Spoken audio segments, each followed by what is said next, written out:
नमस्कार. आजच्या दिवसाची सुरुवात झाली ती म्हणजे देवाच्या नामस्मरणाने. मनाला उभारी देणारी ही एक प्रसन्न सकाळ. आम्ही आमच्या सकाळची सुरुवात चहाने नाही तर कोमट पाण्याने करतो. शरीराला डिटॉक्स करण्याचा आणि दिवसभर एनर्जेटिक राहण्याचा हा आमचा छोटासा मंत्र. त्यानंतर थोडा वेळ ताजी हवा घेण्यासाठी आम्ही मॉर्निंग वॉकला गेलो आणि मग पुन्हा घरी येऊन नित्यनियमाने देवाची पूजा केली.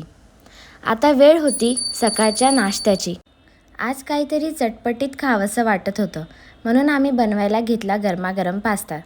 सर्वात आधी पास्ता उकडून घेतला आणि तोपर्यंत कांदा छान बारीक करून घेतला.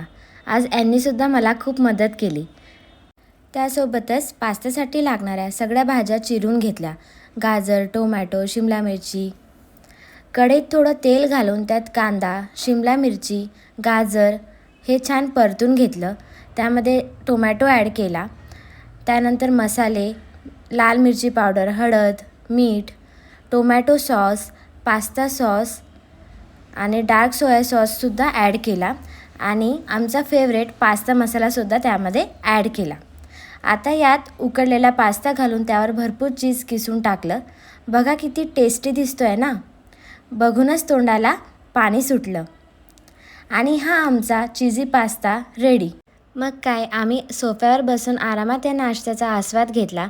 असा होता आमचा आजचा सकाळचा दिनक्रम. धन्यवाद.